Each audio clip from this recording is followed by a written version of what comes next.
Assalamualaikum warahmatullahi wabarakatuh.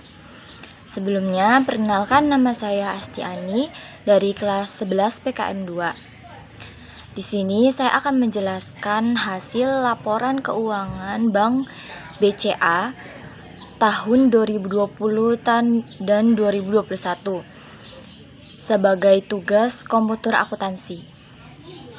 Nah, sebelum mulai, kita harus tahu terlebih dahulu apa itu analisis keuangan. Nah, analisis keuangan sendiri yaitu adalah proses evaluasi posisi keuangan dan kinerja perusahaan dengan menggunakan laporan keuangan. Nah, tujuannya sendiri yaitu yang pertama membantu menilai posisi dan kinerja keuangan, yang kedua membandingkan posisi dan kinerja keuangan, dan yang ketiga membantu pemakai laporan keuangan dalam mengambil keputusan. Nah, langsung saja di sini ada analisis rasio keuangan. Yang pertama ada analisis rasio solvabilitas atau solvensi, yaitu analisis aset perusahaan. Analisis rasio solvabilitas dibagi menjadi dua, yaitu ada current ratio dan quick ratio. Yang pertama ada current ratio, rumusnya current ratio itu adalah rasio lancar ya. Rumusnya aset lancar dibagi utang lancar. Di sini aset lancar ada pada halaman 558. Ada cash, current account with Bank Indonesia, current account with other banks, itu sampai prepaid tax itu dijumlahkan semuanya aset lancar. Jadinya totalnya aset lancar tahun 2021 itu 1.183.559.837 dibagi utang lancar. Di sini pada halaman 559 ada total liabilities tahun 2021 itu ada 1.19.773.758 rupiah. Nah, aset lancar tadi 1.183.559.837 dibagi ini utang lancar 1.019.773.758 hasilnya 1,16 ya, itu current ratio tahun 2021. Kalau tahun 2020 aset lancarnya jumlahnya tadi 1.341.349.990 rupiah dibagi utang lancar 885.537.919 hasilnya sama 1,16. Nah, selanjutnya ada quick ratio atau rasio cepat atau rasio cair. Rumusnya quick asset dibagi utang lancar. Quick asset pada tahun 2021 itu 1.183.559.837. Itu sama ya jumlahnya kayak aset lancar dibagi utang lancar.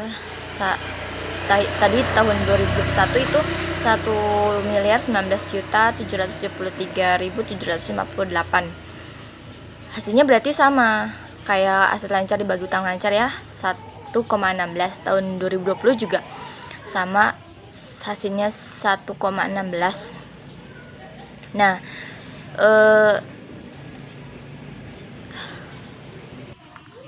Nah, analisis rasio keuangan yang kedua yaitu ada rasio aktivitas.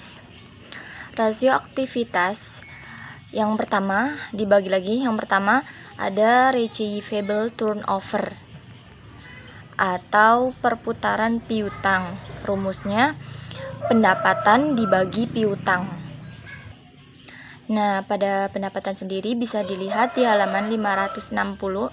Di sini dilihat dari menjumlahkan total interest and sharia income ditambah total other operating income. Di sini 2021 itu 65.626.976 ditambah 22.337.794. Totalnya tadi pendapatannya itu 87.964.770 dibagi piutang. Piutang bisa dilihat pada halaman 558. Di sini ada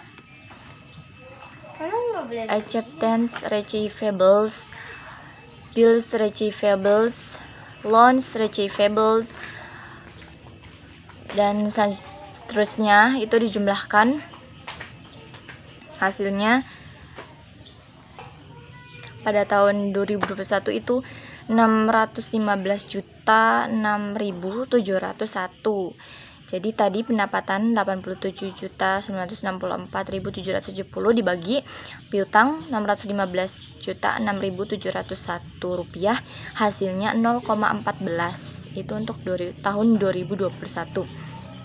Untuk tahun 2020 yaitu pendapatannya ada 86.407.189 rupiah dibagi piutangnya 571.585.755 rupiah, hasilnya 0,15. Itu yang receivable turnover. Selanjutnya ada inventory turnover atau perputaran inventaris, yang rumusnya harga pokok penjualan atau HPP dibagi aset. Karena di sini bank ya, usaha jasa, jadi tidak ada HPP. Jadi untuk tahun 2021 dan tahun 2020 itu tidak ada, semuanya tidak ada ya. Ya, lanjut ada aset turnover atau perputaran aset. Rumusnya pendapatan dibagi aset. Nah, untuk pendapatannya tadi sudah dibahas ya. Tahun 2021 itu 87.994.770 ya, dibagi aset. Total aset ya. Bisa dilihat pada halaman 558. Di sini ada paling bawah total aset itu tahun 2021 1.228.344.680. Jadi hasilnya pendapatan tadi dibagi aset itu hasilnya 0,07. Untuk tahun 2021. Tahun 2020-nya pendapatannya 86.189 rupiah dibagi asetnya 1.075.570.256 rupiah, hasilnya 0,08. Ya, lebih besar tahun 2020 ya. Selanjutnya analisis rasio selanjutnya yang ketiga ada rasio leverage keuangan. Adalah rasio yang menunjukkan sejauh mana perusahaan mengandalkan pendanaan utang. Rasio leverage keuangan dibagi menjadi 3. Di antaranya yang pertama ada debt to asset ratio. Merupakan rasio hutang yang digunakan untuk mengukur perbandingan antara total hutang dengan total aktiva. Rumusnya yaitu utang dibagi aset. Nah, tadi utang pada tahun 2021 itu 1.919.773.758 rupiah. Sedangkan asetnya pada tahun 2021 itu 1.223.344.680 rupiah. Hasilnya ya, utang dibagi aset tadi hasilnya 0,83. Nah, sedangkan pada tahun 2020 itu utangnya 885.537.919 rupiah dibagi asetnya 1.075.570.256 rupiah, hasilnya 0,82. Nah, yang kedua ada debit to equity ratio atau rasio hutang terhadap modal. Rumusnya yaitu utang dibagi ekuitas. Utangnya tadi tahun 2021 itu 1.19.773.758 rupiah dibagi ekuitasnya bisa dilihat pada halaman 559. Di sini ada total equity paling bawah tahun 2021 itu 202 juta 848.934 rupiah. Nah, utang dibagi ekuitas ini hasilnya 5,02. Nah, selanjutnya tahun 2020 itu utangnya 885.537.919 dibagi ekuitasnya di sini 184.714.709 rupiah. Hasilnya 4,79. Nah, kemudian ada interest coverage, yaitu jumlah bunga yang diperoleh. Rumusnya EBIT atau pendapatan dibagi bunga. Pendapatannya pada tahun 2021 itu 87.964.770 dibagi bunga. Bunga di sini bisa dilihat pada halaman 560, yaitu pada 2021 ada 9.288.954. Nah, hasilnya 9. Nah, kemudian tahun 2020 itu pendapatannya 86.407.189 rupiah dibagi bunganya 10.959.204 rupiah. Hasilnya 7,86. Nah, analisis rasio keuangan yang terakhir yaitu ada rasio profitabilitas. Adalah rasio yang menunjukkan sejauh mana perusahaan mampu menghasilkan laba atau keuntungan. Nah, jenis-jenis rasio profitabilitas itu yang pertama ada net profit margin. Adalah sebuah rasio yang menghitung kemampuan sebuah bisnis dalam mengonversi penjualan menjadi laba. Rumusnya yaitu laba bersih dibagi pendapatan. Laba bersih di sini bisa dilihat pada halaman 560. Yang paling bawah ada total comprehensive income. Tahun 2021 itu 31.867.065 rupiah.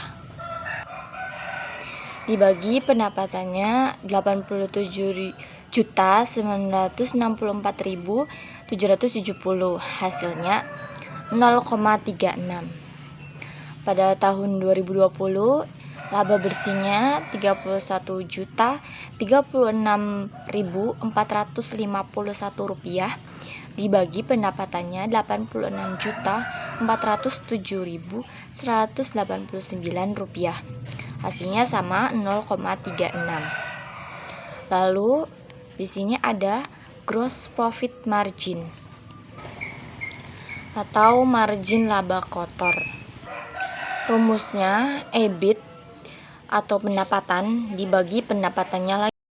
Jadi tahun 2021 itu pendapatannya 87.964.770 dibagi segitu lagi 87.964.770. Jadi hasilnya 1 ya.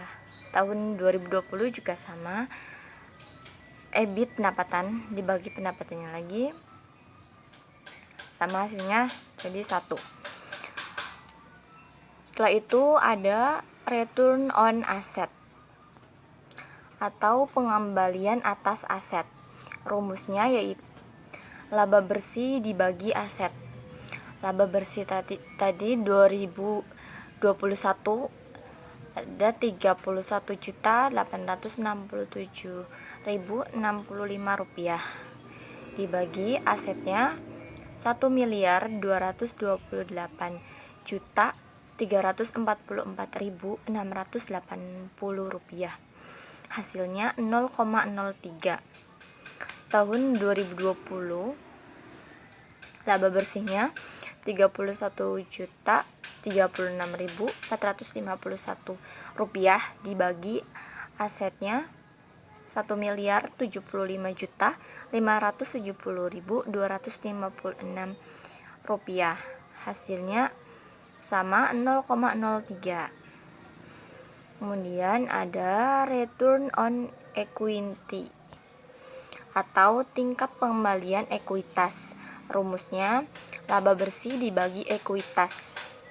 Tahun 2021 laba bersihnya 31.867.065 rupiah. Namanya tadi ekuitasnya 202.848.394 rupiah, hasilnya 0,16. Ini tahun 2020 kita bisa lihat langsung ya, hasilnya 0,17 ya. Kemudian ada dividen payout ratio. Dividen payout ratio adalah rasio jumlah total dividen yang dibayarkan kepada pemegang saham terhadap laba bersih perusahaan. Rumusnya dividen dibagi laba bersih. Nah, di sini ada tahun 2020 itu dividennya 13.067.155.300.000 rupiah, dibagi laba bersihnya 31.036.451 rupiah, hasilnya sekitar 421.026 rupiah ya. Yang terakhir ada retention ratio. Rasio retensi atau retention ratio adalah rasio yang menunjukkan persentase saldo laba ditahan dibanding laba bersih perusahaan. Rumusnya laba ditahan dibagi laba bersih. Tahun 2021 itu laba ditahannya bisa dilihat pada halaman di sini, pada halaman 559 bisa dijumlahkan antara appropriated di bawah nih ditambah unappropriated. Hasilnya yaitu pada tahun 2021 itu ada 179.580.121 rupiah, dibagi laba bersihnya 31.867.065 rupiah, hasilnya 5,63. Nah, pada tahun 2020-nya laba ditahannya sejumlah 160.539.695 rupiah, dibagi laba bersihnya 31.036.451 rupiah, hasilnya 5,17 ya. Itulah analisis rasio keuangannya, ada 4 macam ya, tadi sudah dijelaskan dengan jenis-jenisnya ya. Itu saja penjelasan dari saya. Mohon maaf bila ada salah kata atau penjelasan yang kurang jelas. Wassalamualaikum warahmatullahi wabarakatuh.